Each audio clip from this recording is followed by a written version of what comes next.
Dios los bendiga, amados hermanos, muy buenos días. Nos encontramos una vez más en esta mañana estudiando el libro del hermano Paul Washer, El poder del Evangelio, y nos encontramos en la parte uno, capítulo 2, un evangelio para ser recibido. Y aquí estamos con la hermana Nuria y quien les habla, el hermano Miguel. Entrémonos pues ya a este estudio de Primera de Corintios, capítulo 15, versículo 1, que es nuestro texto base. Primera de Corintios 15:1 dice así su bendita y santa palabra.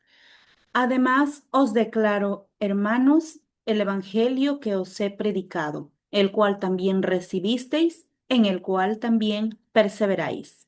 Amén. Puesto que el Evangelio es el mensaje de Dios al hombre, debemos suponer que debería provocar algún tipo de reacción y demandaría alguna respuesta a los hombres. De nuestro texto aprendemos que después de oír el Evangelio, la iglesia en Corinto hizo ambas cosas. Lo recibió de manera apropiada de acuerdo a su gran valor y dos, lo hizo el fundamento sobre el cual ellos se presentaron delante de Dios. Si nosotros hemos de estar bien con Dios, debemos hacer también lo mismo. Amén. Allí en su texto tú puedes ver las palabras que están en negrito, que es recibisteis y perseveráis.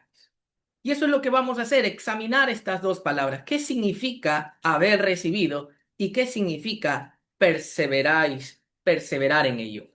Veamos entonces lo primero y entrémonos ya, recibiendo el Evangelio, recibir el Evangelio. Para que los hombres sean salvos, ellos, por la gracia de Dios, deben recibir el Evangelio. Pero, ¿qué significa esto? No hay nada extraordinario acerca de la palabra recibir, ni en el español, ni en el griego bíblico, pero en el contexto del Evangelio, el término viene a ser verdaderamente extraordinario, una de las palabras más radicales en la Escritura. Veamos, antes de ello, 5 cosas de lo que significa recibir y de lo que implica.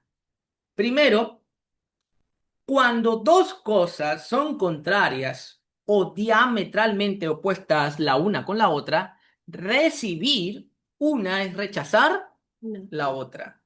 Puesto que no hay afinidad o amistad entre el Evangelio y el mundo, recibir el Evangelio es rechazar al mundo. Esto demuestra cuán radical puede ser el acto de recibir el Evangelio, rechazar al mundo. Recibir y seguir el llamado del Evangelio es rechazar todo lo que puede ser visto y sostenido con las manos a cambio de lo que no puede ser visto. Veamos cómo estos hombres, veamos la definición de fe y veamos cómo estos hombres, incluso lo que dice Pedro, vivieron por lo que no vieron y por lo que no sostuvieron con sus manos en ese tiempo. Hebreos 11, versículo 1. Es pues la fe, la certeza de lo que se espera, la convicción de lo que no se ve. Ahí está. Es la definición, la convicción de lo que no Se se ve. ve. Hebreos 11, versículo 7. Por la fe, Noé, cuando fue advertido por Dios acerca de cosas que aún no se veían, con temor preparó el arca en que su casa se salvase, y por esa fe condenó al mundo, y fue hecho heredero de la justicia que viene por la fe. Aquí tenemos un ejemplo de Noé. Dice cosas que aún no se veían. Fue advertido por Dios acerca de cosas que no se veían y justamente por ello fue Noé quien preparó el arca y eso lo hizo heredero de la justicia. Vivió por cosas que no vio y cosas que no sostuvo en ese momento. Otro ejemplo, Hebreos 11, versículo 27. Por la fe dejó a Egipto, no temiendo la ira del rey, porque se sostuvo como viendo al invisible. Ahí está. Moisés se sostuvo como viendo al invisible. Y ese fue el estilo de vida. Vivir por lo que no se ve, por lo que no puede sostener sus manos. Primera de Pedro 1, versículo 8. a quien amáis sin haberle visto, en quien creyendo, aunque ahora no lo veáis, os alegráis con gozo inefable y glorioso. Hay una alegría en la cual vive el cristiano por lo que no se ve. Que dice el texto, sin haberle visto, os alegráis. Veamos aquí entonces, en estos versículos ya leídos, que viven por algo que no se ve, persiguen por cosas que no pueden sostener sus manos. Eso implica rechazar la autonomía personal y el derecho de gobernarse a sí mismo con el propósito de hacerse esclavo del Mesías, que murió hace 2000 años como si fuera un enemigo del Estado y un blasfemo. Implica rechazar a la mayoría y a sus puntos de vista con el fin de unirse a una minoría censurada e insignificante llamada iglesia. Implica arriesgar todo en esta una y única vida por la creencia de que este profeta crucificado es el Hijo de Dios y el Salvador del mundo. Recibir el Evangelio no es meramente pedirle a Jesús por medio de una oración que venga a nuestro corazón. No hay que minimizar el Evangelio a una oración. Es dejar atrás el mundo y abrazar la totalidad de aquello que Cristo dijo que Él era. Ese debe ser entonces, hermanos, nuestra manera de vivir. Vivir por lo invisible, por lo que no puedes ver ni palpar, y por ende, y de rebote, eso significa rechazar al mundo, todo lo que ves, todo lo que sostiene. Y así vive el mundo, vive por lo que ve, pero nosotros vivimos como viendo al invisible. Veamos ahora lo segundo, amados hermanos. Lo segundo es, veamos aquí de lo que significa recibir el Evangelio. Esto es, segundo, un hombre que recibe el Evangelio confía exclusivamente en la persona y obra de Jesucristo como la única manera de poder presentarse delante de Dios. Solo en Cristo puedo yo entender que puedo tener una comunión con Dios en la conversión y durante toda mi vida en ese periodo de santificación. Él es el único, mirarlo y confiar en Él de manera exclusiva. No hay otro más que Jesucristo. Hay un dicho común que afirma que confiar en algo exclusivamente es peligroso o en el mejor de los casos es poco sabio. Nuestra sociedad considera que un hombre es descuidado si no tiene un plan B o una ruta alternativa de escape, si no diversifica sus inversiones, si coloca todos los huevos en la misma canasta o si quema todos los puentes una vez los ha cruzado. Sin embargo, esto es exactamente lo que debe de hacer una persona que recibe a Jesucristo. La fe cristiana es exclusiva. Recibir a Cristo verdaderamente es deshacerse de cualquier otra esperanza en todo lo demás y colocarlo solo en Él. Es por esto que el apóstol Pablo declaró que el cristiano sería el más desdichado entre todos los hombres si Cristo fuera un engaño. ¿Por qué? Porque estaría tan solo confiando en él y finalmente se daría que fuera una farsa y enfrentaría esa realidad de la eternidad sin un plan B. Amén. Primera de Corintios 15, versículo 19. Si en esta vida solamente esperamos en Cristo, somos los más dignos de conmiseración de todos los hombres. Amén.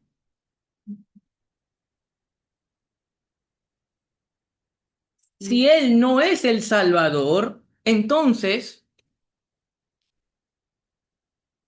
amén.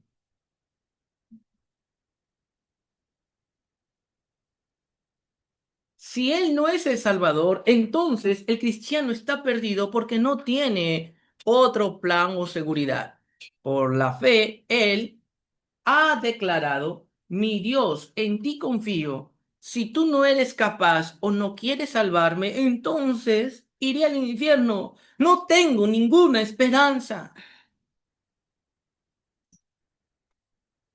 Recibir genuinamente el Evangelio no solo implica desprecio y separación del pecado, sino también desprecio y separación de confiar en cualquier otra cosa aparte de Cristo, especialmente en uno mismo. Es por esta razón que una persona que es verdaderamente convertida llega casi a sentir náuseas ante la menor indicación de que su correcta relación con Dios es producto de su propia virtud o mérito.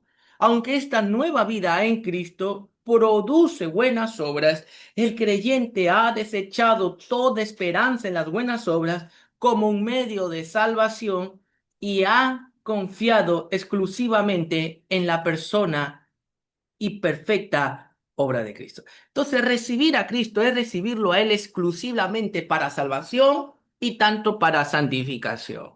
Para salvación, para conversión, esto quiere decir que es el único en la cual Él puede satisfacer a Dios por medio de esa gran obra que hizo en la cruz y quitar la ira y por ende la separación que había entre Dios y el hombre y presentarnos delante de Él, acercarnos delante de Él.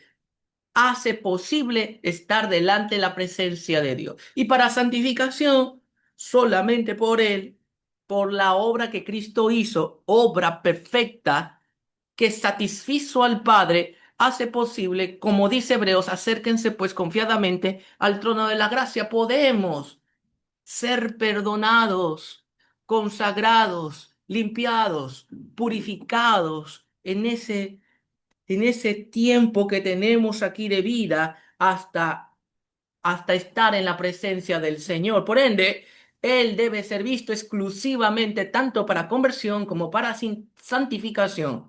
Debemos confiar. Y eso es lo que significa entonces en este segundo punto recibir a Cristo, confiar exclusivamente en la persona y obra perfecta de nuestro Señor Jesucristo. Jesucristo. Amén. Veamos ahora lo tercero.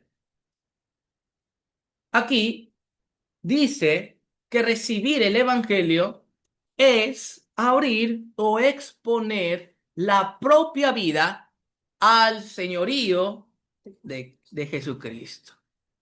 Es abrir o exponer la propia vida al señorío de Cristo. El evangelismo moderno frecuentemente enseña a los hombres que ellos deben de hacer a Jesús el Señor de sus vidas.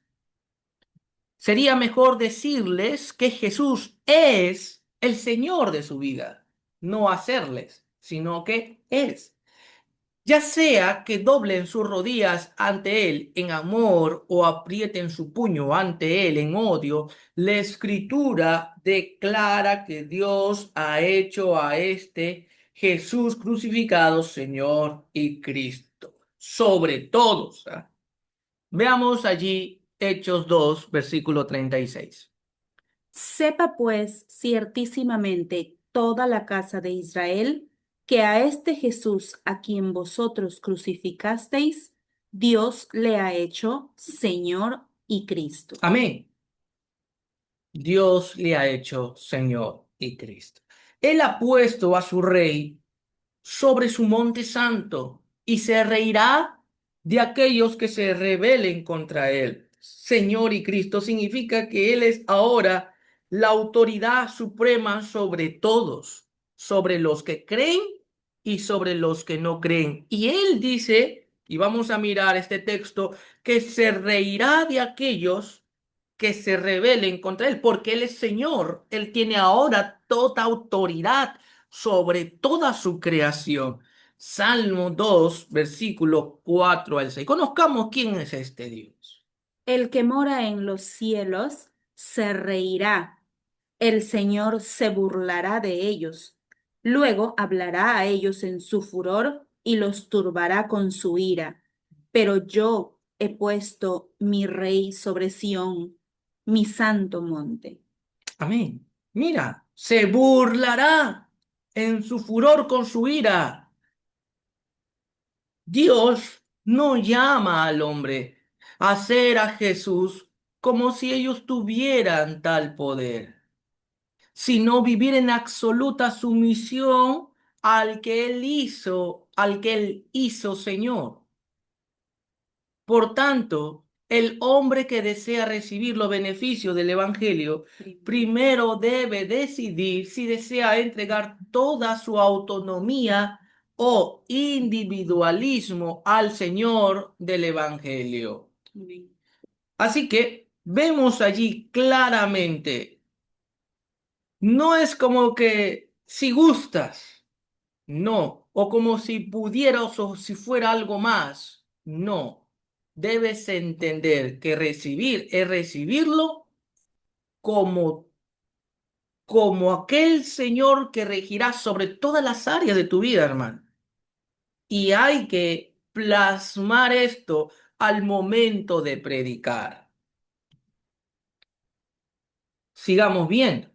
Como predicadores del Evangelio, debemos ser muy cuidadosos en explicar claramente los términos de esta transacción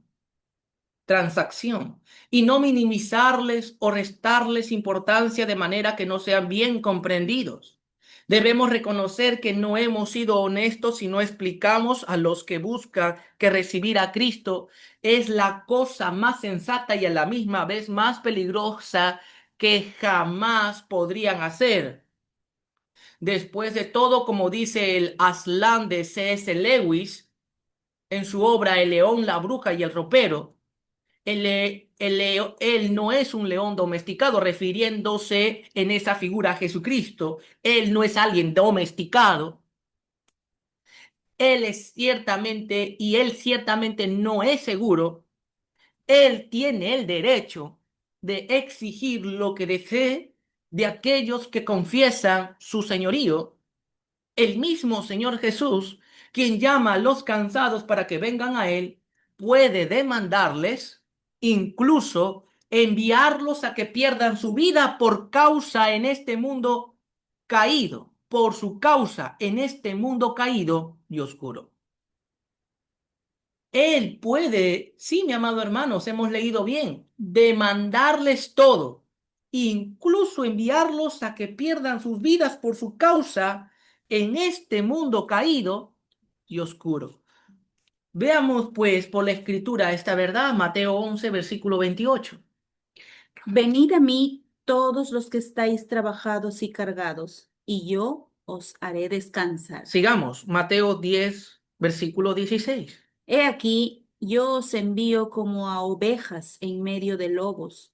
Sed pues prudentes como serpientes y sencillos como palomas. Y Mateo 10, versículo 39. El que haya su vida, la perderá, y el que pierde su vida por causa de mí, la hallará. Amén. Quienes no entienden el peligro del llamado del Evangelio lo han oído vagamente, pero aquellos que lo han oído y por gracia responden a pesar del peligro, han hecho algo muy sensato. Así que el Evangelio debe ser presentado, hermanos, de esta manera, completa, ¿verdad? Y no hay que temer, no hay que ir pensando cómo reaccionará el oyente. No, hay que confiar y ser fiel en Cristo, que es la manera de cómo el Señor predicó en este mundo y es la manera como el Señor nos muestra que debemos de predicar. ¿Quiénes somos nosotros para cambiar, torcer, aliviar, aligerar su mensaje? No somos nadie, hermano. Debemos ser valientes al momento de predicar esta manera de proclamar a Cristo, como aquel que alivia tus cargas, pero como aquel también que demandará todo de ti, incluso tu vida. Veamos aquí qué podría ser más razonable que seguir al omnipotente creador y sustentador del universo, porque estamos diciendo que es lo más sensato. Sí, has presentado la parte peligrosa, pero es lo más sensato. Ahora, ¿qué podría ser más razonable que seguir al omnipotente creador y sustentador del universo? quien ha amado a su pueblo con amor eterno, lo ha redimido con su propia sangre y ha demostrado un inquebrantable compromiso con cada persona que le ha hecho. Veamos allí Colosenses con cada promesa. con cada promesa que le ha hecho. Colosenses capítulo 1, versículo 15 al 17. Mm. Amén. Él es la imagen del Dios invisible, el primogénito de toda creación, porque en Él fueron creadas todas las cosas, las que hay en los cielos y las que hay en la tierra, visibles e invisibles, sean tronos, sean dominios, sean principados, sean potestades. Todo fue creado por medio de Él y para Él. Y Él, antes de todas las cosas, y todas las cosas en él subsisten. Ahí están. Él Hermanos, es es lo Amén. más sensato porque hemos sido creados en Él y aparte todo ha sido creado por Él, por medio de Él, para la gloria de Él. Hermanos, es lo más sensato. Sigamos viendo que es lo más sensato por estas razones. Hebreos 1:3. El cual, siendo el resplandor de su gloria y la imagen misma de su sustancia, y quien sustenta todas las cosas con la palabra de su poder, habiendo efectuado la purificación de nuestros pecados por medio de sí mismo, se sentó a la diestra de la majestad en las alturas. Ahí está. Sustenta todas las cosas, dice este texto, con la palabra de su poder. Se sentó a la diestra de la majestad en las alturas porque Él venció. Mi amado hermano, eso es sensato. Entregarnos, o sea, recibir a Jesucristo, recibir al Evangelio. Es lo más sensato por estas razones, porque Él venció y está allí a la diestra de la majestad en las alturas. Jeremías 3:31, versículo 3. Jehová se manifestó a mí ya hace mucho tiempo, diciendo, con amor eterno te he amado, por tanto te prolongué mi misericordia. Amén. Es razonable recibir a aquel que nos ha amado eternamente. Apocalipsis 5, versículo 9. Digno eres de tomar el libro y de abrir sus sellos, porque tú fuiste inmolado y con tu sangre nos has redimido para Dios y de todo linaje y lengua y pueblo y nación. Amén. Mira, hermanos, nuevamente, Él ha derramado su sangre para redimirnos. ¿Quién en este mundo hizo esa gran obra? ¿Alguien puede compararse al amor que Cristo demostró al derramar su sangre para redimirnos a cada uno de nosotros? Nadie, hermano. Entonces es lo más razonable. Sí, es peligroso, pero también es lo más razonable. Pero sigamos viendo por qué también es razonable seguirlo. Sigamos viendo Hebreos 13, versículo 5. Sean vuestras costumbres sin avaricia, contentos con lo que tenéis ahora, porque Él dijo, no te desampararé ni te dejaré.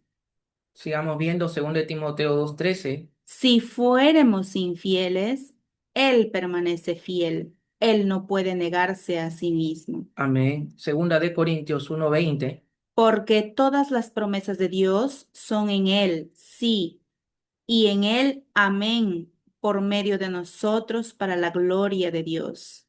Mateo 28:20.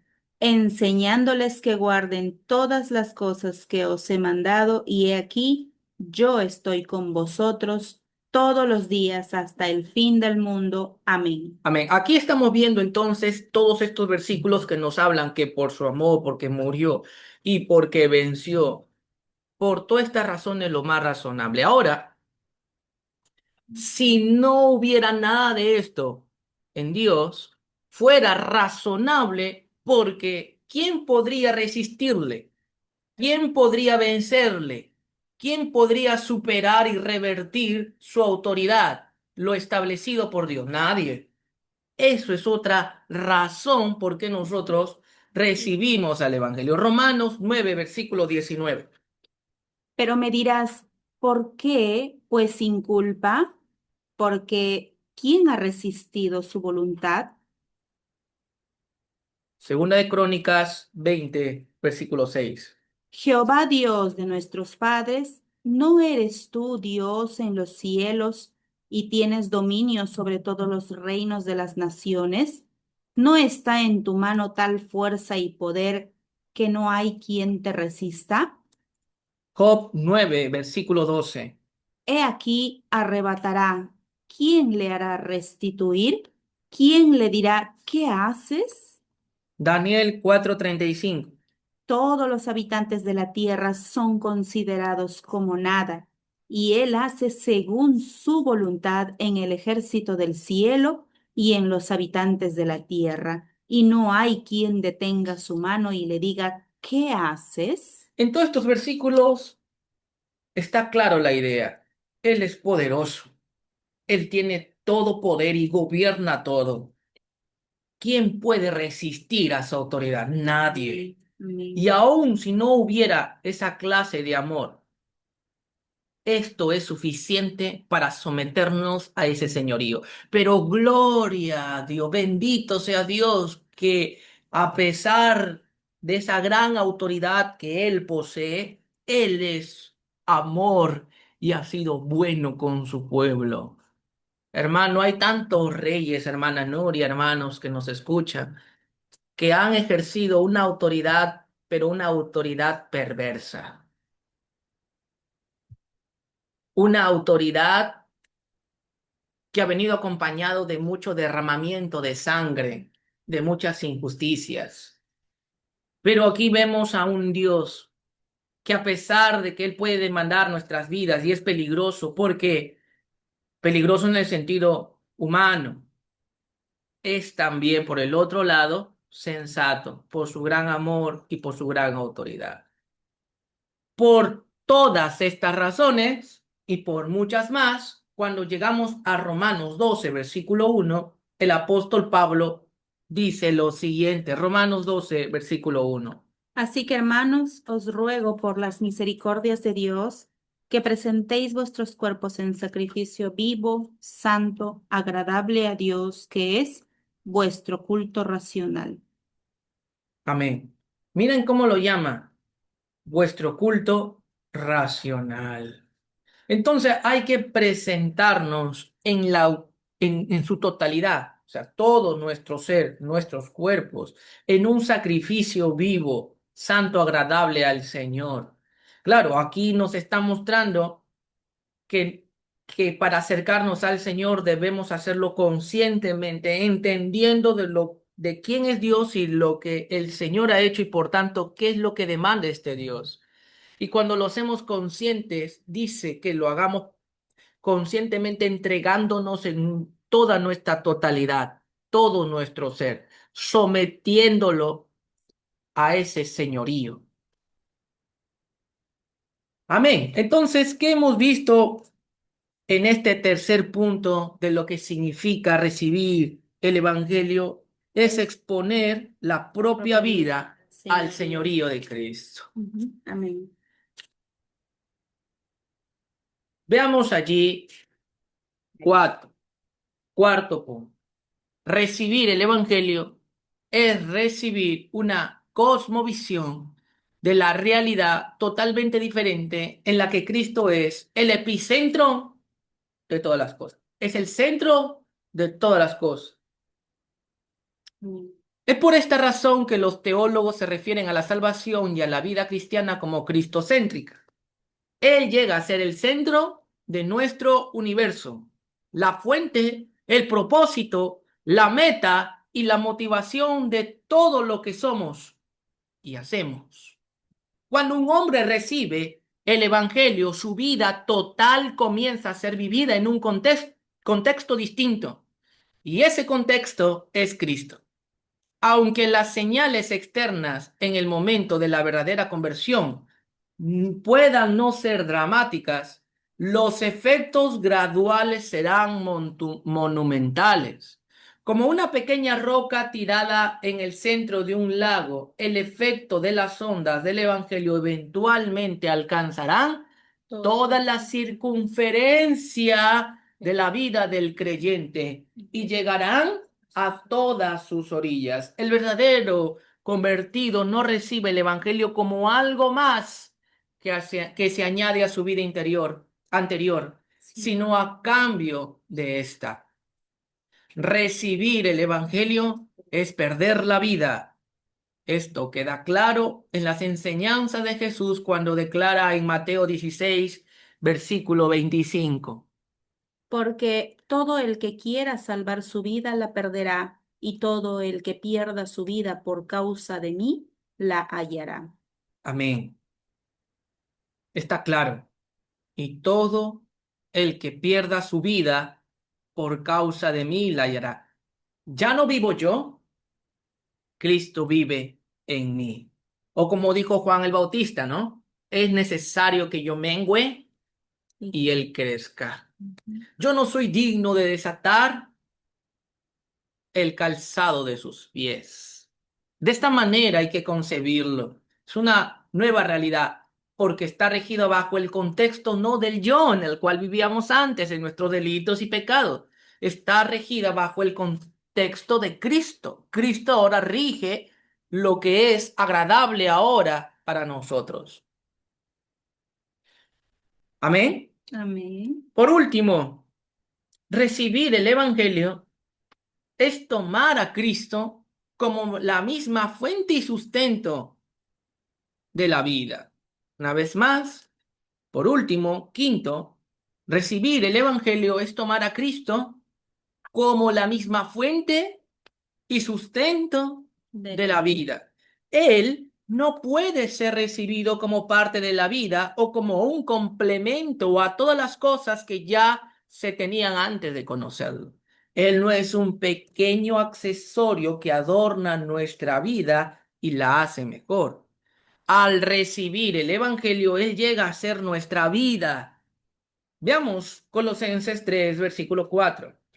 Cuando Cristo, vuestra vida, se manifieste, entonces vosotros también seréis manifestados con Él en gloria. Cristo, vuestra vida, se manifieste. Amén. Hay pocas cosas más blasfemas que un predicador que felicita al no creyente por la maravillosa vida que él mismo se ha forjado, elogiando todo lo que ha alcanzado y después añadiendo que hay una cosa que le hace falta. Él necesita a Cristo para estar completo. Esta no fue la actitud del apóstol Pablo, quien incluso las cosas más valiosas de su vida previas las consideró como estiércol para ganar a Cristo. Entonces, no debe ser presentado Cristo de esa manera, como alguna cosa que le falta al mundo.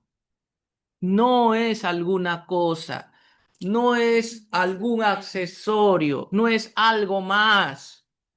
Realmente debe ser presentado como el único y el todo que necesita el mundo. Filipenses 3, versículos 7 al 8. Veamos qué es lo que nos muestra aquí, qué es lo que tiene que decir Dios con respecto a esto. Pero cuántas cosas eran para mí ganancia, las he estimado como pérdida por amor de Cristo, y ciertamente aún estimo todas las cosas como pérdida por la excelencia del conocimiento de Cristo Jesús, mi Señor, por amor del cual lo he perdido todo y lo tengo por basura para ganar a Cristo. Amén. Miren cómo lo concibe el apóstol. Nunca debemos presentar a Cristo como la fruta que adorna y da el toque final, el pastel de una vida que ya es maravillosa. El no creyente, escúchame bien, mi amado hermano, el no creyente debe ver que él no tiene vida y que todos sus logros personales, antes de conocer a Cristo, son monumentos a su propia vanidad. Son monumentos a su propia vanidad, sí, mi hermano. Hechos de arena y de corta duración. Porque ponte a pensar, hermano, el hombre logra una profesión, logra una carrera, logra una posición, logra un nombre en la sociedad y todo lo logró con la motivación de su corazón, lo logró con el anhelo de su corazón, de su yo, porque fue su sueño, su anhelo, su meta. Y aunque todo eso es bueno hacerlo sin Cristo, con la motivación del yo, hermano, eso es algo que es anticristiano. Algo que para el Señor dice que esas obras o esos logros son como trapos de inmundicia delante de Él. Aunque Dios reconoce que es bueno en la sociedad. El apóstol Pablo tomó todas esas cosas como basura para ganar a Cristo. Mejor dicho, mi amado hermano, eso pasó a un segundo plano. No fue su prioridad, no fue ya su anhelo ni su meta, no. Ahora Cristo es su anhelo, su meta, es su todo. Y si por ello tendría que renunciar y abandonar a estas cosas secundarias, que aunque siendo buenas en la sociedad, Él las renunciaría, porque ahora Cristo es su todo. Y eso quedaría al lado de Cristo como basura. ¿Son palabras fuertes? Claro que sí, pero es la realidad que nos muestra aquí el Evangelio. Jesús enseñó, de cierto os digo, si no coméis la carne del Hijo del Hombre y bebéis su sangre, no tenéis vida en vosotros. Juan 6:53. De cierto os digo, si no coméis la carne del Hijo del Hombre y bebéis su sangre, no tenéis vida en vosotros. Amén. El significado de esta palabra dura es que Cristo debe llegar a ser el sustento de nuestras vidas y no solamente un condimento o complemento. Juan 6:60 dice, Al oírlas, muchos de sus discípulos dijeron, dura es esta palabra, ¿quién la puede oír?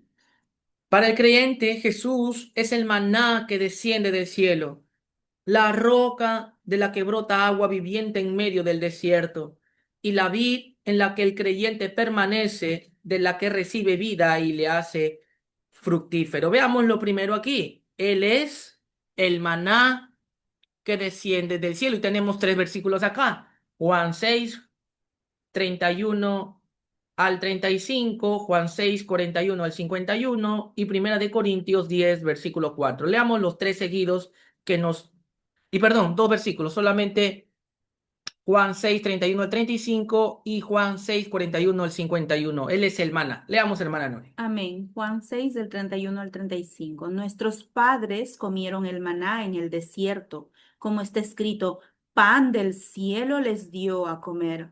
Jesús les dijo, de cierto os digo, no os dio Moisés el pan del cielo, mas mi Padre os da el pan verdadero del cielo. Porque el pan de Dios es aquel que descendió del cielo y da vida al mundo. Le dijeron, Señor, danos siempre de este pan. Jesús les dijo, yo soy el pan de vida. El que a mí viene nunca tendrá hambre, y el que en mí cree no tendrá sed jamás. Juan 6 del 41 al 51. Murmuraban entonces de él los judíos, porque había dicho, yo soy el pan que descendió del cielo. De cierto os digo, el que cree en mí tiene vida eterna. Yo soy el pan de vida. Vuestros padres comieron el maná en el desierto y murieron. Este es el pan que desciende del cielo para que el que de el que de él coma no muera. Yo soy el pan vivo que descendió del cielo. Si alguno comiere de este pan, vivirá para siempre. Y el pan que yo daré es mi carne, la cual yo daré para la vida del mundo. Amén. Y uno más, Juan 6:58. Este es el pan que descendió del cielo, no como vuestros padres comieron el maná y murieron. El que come de este pan vivirá eternamente. También Él es la roca. Primera de Corintios 10, versículo 4. Y todos bebieron de la misma bebida espiritual porque bebían de la roca espiritual que los seguía. Y la roca era Cristo. Pero también Él es la vid. Juan 15, versículos 5 al 6. Yo soy la vid, vosotros los pámpanos. El que permanece en mí y yo en él, éste lleva mucho fruto, porque separados de mí nada podéis hacer. El que en mí no permanece será echado fuera como pámpano y se secará, y y los recogen y los echan en el fuego y arden. El creyente, entonces, que verdaderamente ha conocido a Cristo, cesa de invertir su vida en aquello que no es pan y no lo puede satisfacer, y se dedica a buscar el pan que viene del cielo, de manera que lo que puede comer, Que lo pueda de comer manera que lo pueda comer y no y no morir. morir. Amén. Isaías 55:2. ¿Por qué gastáis el dinero en lo que no es pan y vuestro trabajo en lo que no sacia? Oídme atentamente y comed del bien, y se deleitará vuestra alma con grosura. Amén. Juan 6, versículo 50. Este es el pan que desciende del cielo, para que el que de él come no muera. La proclamación del Evangelio debería ser no solo que los hombres deben arrepentirse, sino que deben de recibir. El predicador no solo debe de exponer y denunciar el alimento que no satisface, también debe indicar a los hombres el único lugar donde el verdadero alimento puede hallarse. Debemos unirnos a David en su exhortación a todos los hombres, que también les indica dónde está ese pan y les dice, gustad y ved que es bueno Jehová. Salmo 34:8. Gustad y ved que es bueno Jehová, dichoso el hombre que confía en él. Amén. Solo en Cristo, solo en Dios, solo en Él está el sustento de todas las cosas. Amén. Además, Él debe advertir a todo hombre que la evidencia de que una persona ha gustado a Cristo de una manera verdadera y salvífica es que la persona continúa gustando, sigue encontrando satisfacción en Cristo y no puede tolerar el pensamiento de alguna vez encontrarse separado de Él. Amén. Entonces, esa sed, ese hambre por Dios es algo que debe de continuar. Recibir a Cristo, recibir el Evangelio significa gustar de Él, significa que Él es el sustento de todas las cosas y debe ser concebido así en la vida del cristiano. Él es el sustento, el alimento, el que alimenta mi vida, el que me da fuerzas para yo seguir y que por Él depende todas las cosas y por tanto es el sustento de todo. Mi amado hermano, estas 5 verdades son las 5 cosas de lo que significa recibir y esto es lo que la iglesia de Corintio recibió. La próxima semana lo que vamos a ver es que ellos perseveraron en ello. ¿Qué es entonces perseverar en el Evangelio? Mi amado hermano, hasta aquí nosotros hemos acabado y creo que estas 5 verdades tienen mucho que hacernos reflexionar y más aún por los nuevos hermanos que se han añadido. Esto es nuestro hermano Abraham y nuestra hermanita Evi. Y esto también debe ser para nosotros el refrescar nuestras memorias de lo que significa haber venido a Cristo. No es tan solo disfrutar del Evangelio el día que venimos de él, sino seguir recibiéndolo, recibir y perseverar en ello. Mi amado hermano, hasta aquí hemos acabado este devocional y así que vamos a dar unas cortas palabras de lo que hemos meditado. Hermana Nuri. Amén, gloria a Dios. Un hermoso texto que nos hace reflexionar sobre qué significa recibir el Evangelio, ¿no? Muchos cristianos realmente nos quedamos en el principio del recibir, ¿no? Pues recibimos a Cristo en nuestro corazón, Dios nos da convicción de pecado, tenemos el anhelo de bautizarnos Y bueno, creo que allí para muchos de nosotros se queda el recibir el Evangelio. Ya sé, ya conozco que soy pecador, que pues tengo que recibir a Cristo para perdón de pecados, pero muy diferente es ver este análisis exhaustivo que hace nuestro hermano y pastor Paul Washer, ¿no? De lo que significa realmente recibir a Cristo. Me llamó mucho la atención que cuando dice que la fe cristiana es exclusiva, eh, muchas veces lo vemos como algo ordinario y el mundo ciertísimamente lo ve como algo ordinario, ¿no? Algo como pérdida de tiempo, finalmente, ¿no? Pero nosotros los mismos cristianos, ¿cómo vemos el cristianismo, la cristiandad, la salvación? Qué exclusividad que tenemos, qué gracia, qué gozo, qué alegría, qué gran regalo exclusivo que tenemos, ¿no? Y esta exclusividad implica no solo pensar en que es algo maravilloso, sino que también, pues, Cristo exige exclusividad, que nos separemos del mundo y que nos empapemos de todo lo que es de buen nombre, todo Mm, lo que Él imparte, enseña en las Escrituras, ¿no?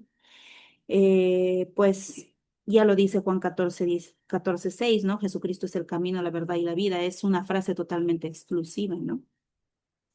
Luego me llamó la atención bastante la frase en que mencionó el hermano Paul, el león no es alguien domesticable, y esto nos habla del tercer punto que hemos visto, recibir el evangelio es rendir nuestra vida a la sumisión y señorío del Señor, ¿no?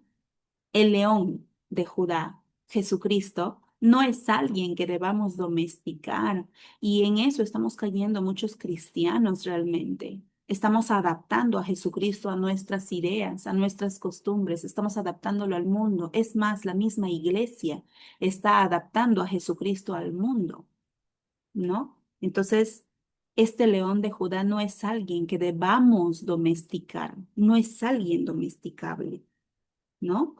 Si bien la palabra dice, ¿quién puede resistir a su autoridad? Pero pues eh, algo que aprendimos también en teología es que Jesucristo no nos toma como máquinas o robots, ¿no? mm, Él también espera que tengamos un acto de voluntad, mm, ¿no?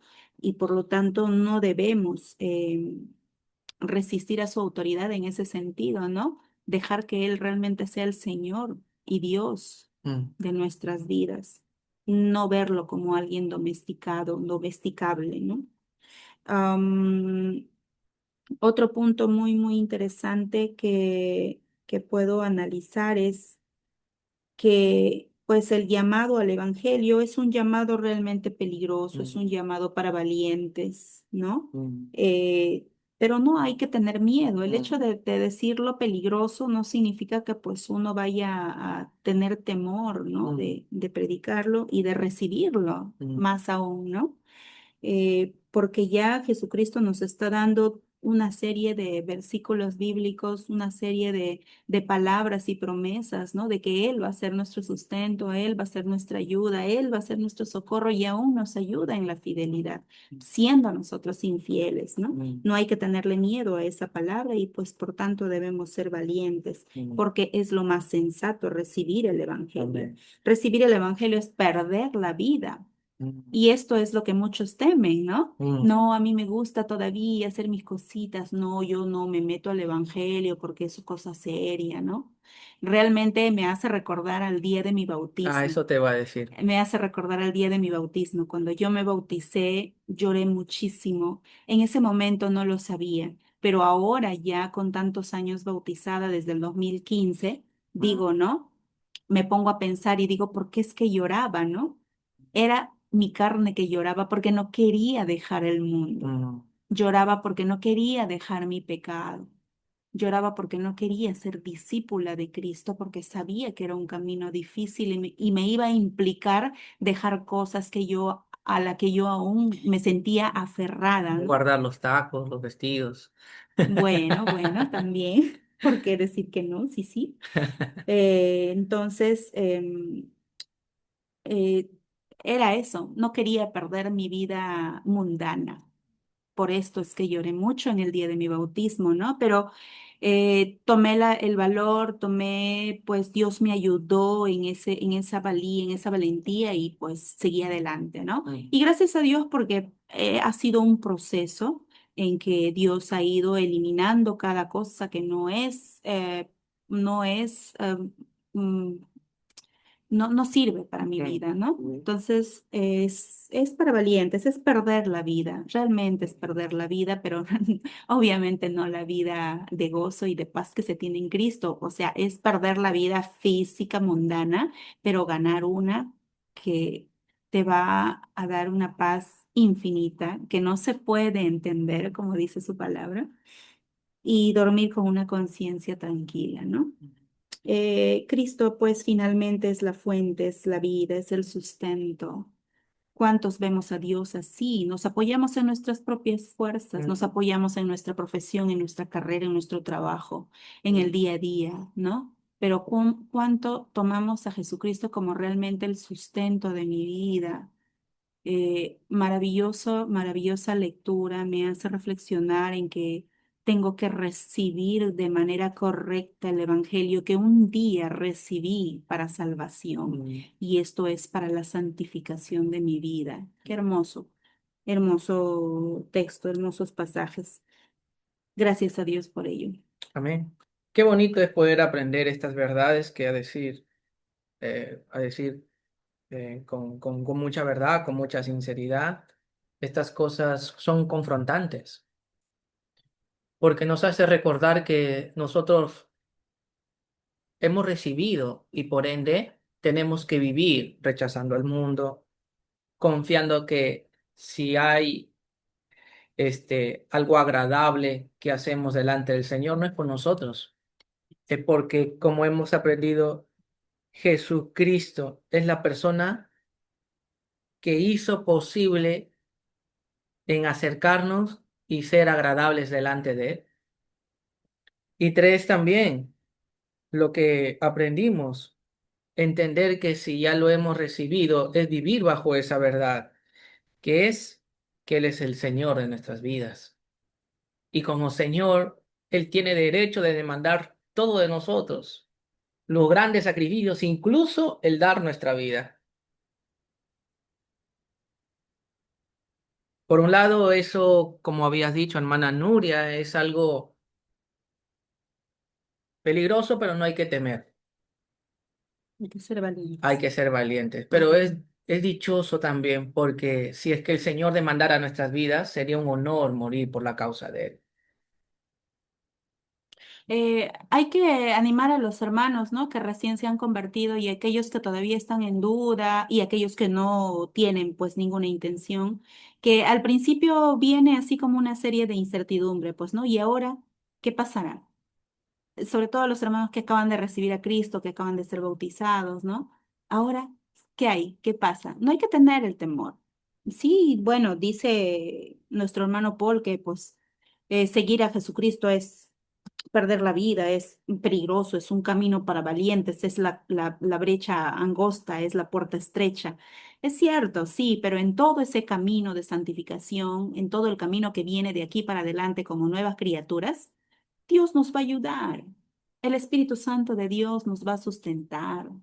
Él va a mover nuestros corazones, nos va a animar, nos va a levantar.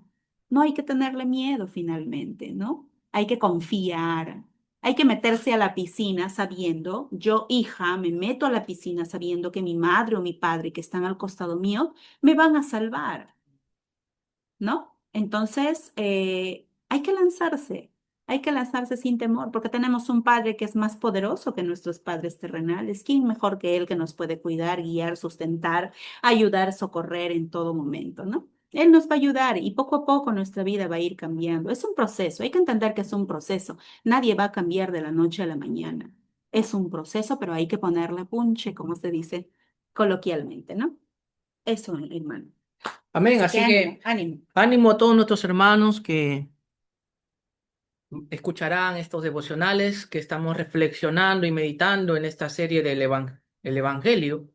el poder del Evangelio y también animar a los hermanos que están aprendiendo para que estas lecciones también puedan ser impartidas por ellos a los futuros miembros de la iglesia. Amén. Así que gloria a Dios por estos materiales también y que sigamos perseverando en el estudio hasta poder terminar o que el Señor sea sosteniéndonos hasta acabar todo este libro, que a Amén. decir verdad será un libro que entiendo yo, mi amado hermano, que será un material para la vida de nuestra iglesia local, de mostrar y enseñar, discipular a los nuevos miembros acerca de lo que es, de lo que significa y de lo que implica el Evangelio. Amén, mis amados hermanos. Vamos a terminar en este tiempo en oración. Inclinemos nuestros rostros y oremos ahí. Padre Santo, en el nombre de Cristo Jesús, tú has sido bueno. Gracias, Señor, porque nos has hecho meditar y entender. Padre Santo, una vez más has refrescado nuestras memorias de los que ya somos salvos, somos cristianos, somos hijos tuyos, de lo que significa ser un cristiano, rechazar al mundo, concebir a Jesucristo como el único mediador que me hace aceptable delante del Señor, antes de Cristo, aún durante, aún después de Cristo, aceptarlo como Señor, como el sustentador y como el Señor de nuestra vida. Padre amado, Señor, te doy gracias por estas lecciones, Señor, que estamos aprendiendo y meditando en esta mañana.